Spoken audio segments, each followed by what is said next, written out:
It is white fleshed, just like it was last year. What's up guys, and welcome to another episode of El Jardín Perdido. Today, we're harvesting pomegranate.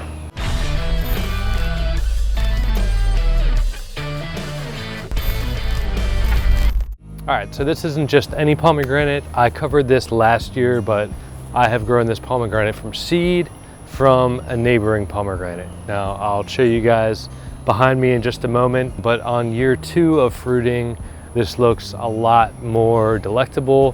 Last year when I harvested, it was a white fruit, so I'm interested to see how these look. Maybe some of them will be, some of them won't be. This one I'm about to harvest here looks just like you'd get it off the shelf at a grocery store. Looks like those $5 wonderful pomegranates, so I'm really interested in checking this out.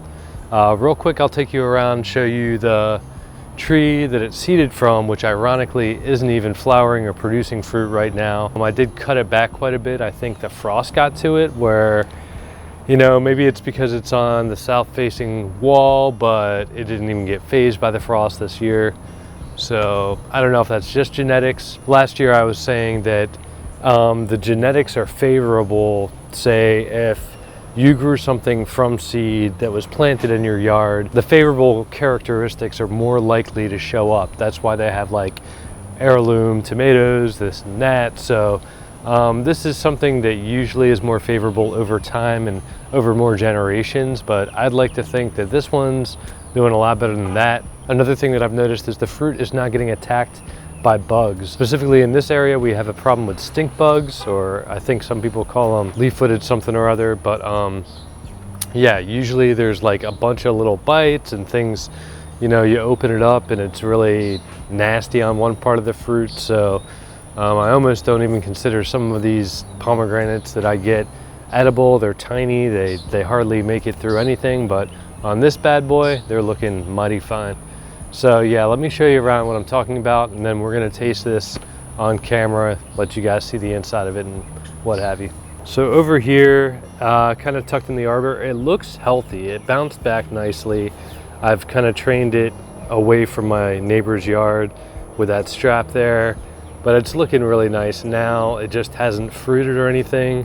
It does get a side of full sun over there, but yeah, no flowers, no fruit. I did cut it back quite a bit. Whereas right here in front of my house, south facing wall right there, we have a, you know, I expected a little more fruit set, but I'm happy with that. This is not insect damage. This is the birds having their way with it. I'm gonna call that one just about ready. This one, I'm not sure if it's, you know, according to what they say, that's why I'm saying this might be white fleshed, but it looks ready. When this, you know, this was originally part of the flower. When that starts to kind of go, that's usually the cue to harvest it. You can kind of squeeze it to see if it gives a little, which this does. So although it doesn't look that blushed, it does look pretty ready. This is what we're gonna be trying today, although I may open that up out of curiosity too. But yeah, this looks perfect, huge. Yeah, we're about to sink our teeth into that one. So I'm just going to, oh, we still have some flowers too. I'll see if I can just twist it off. Yeah, it twisted off fine. That's your typical pomegranate, but it has kind of like a pink blush to it. It's not that deep red that you'd see on a wonderful, but the size sounds good, sounds like it's ready. So yeah, let's cut this bad boy open and see what we're working with.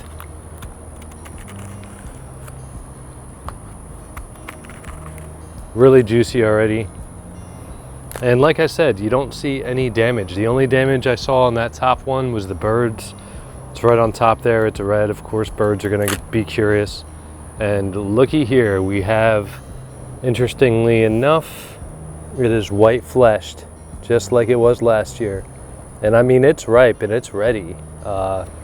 Let's give this a shot.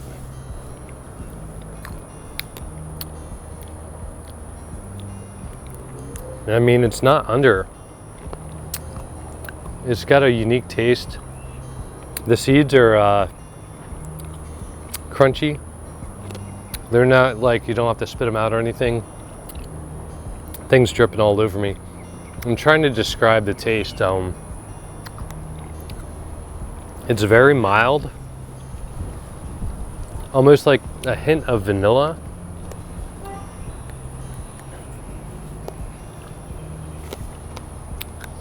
It has a nutty, just because but I've had pomegranates before where their seeds are edible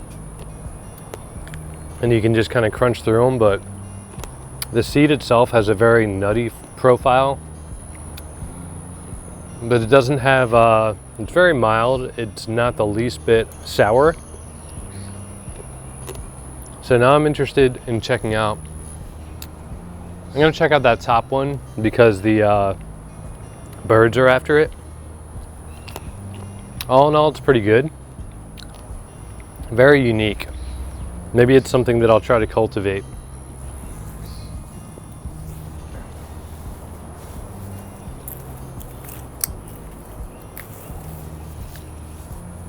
Really, I'm just curious to see if they're all white, which will be pretty interesting.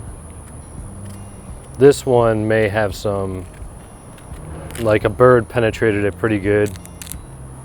So it was ready to, and it's white, has the exact same taste. All right, so since I have a lot of pomegranate to get through, I'm gonna hang that one on the tree. Nothing seems to be bothering it right now, but I'm assuming that's white too. So, you know, some people debate whether you should grow things from seed or not. As you can see here, we got a very unique tasting and looking fruit by planting something from seed. The payoff is pretty cool because it was only like a year or two before it fruited. I don't know exactly. I don't log everything. I could probably go back in videos and check. To my recollection, it was probably just 2 years and it fruited, and this is the second year fruiting. And as you can see, it's a pretty substantial size fruit there. So yeah, I'd like to encourage you guys to experiment, try things. I didn't purposefully plant this seed, it just self-seeded. I went with it. I like where it's planted. It gives me a little shade and privacy in my house. And yeah, I'm into it. All right guys, well that's gonna do it for today's video. If this is your first time watching, consider subscribing. That does help the algorithm. And if you found this interesting or you have any questions, feel free to put those down in the comments. All right guys, again, that's gonna do it for today's video. As always, thanks for tuning in. Until next time.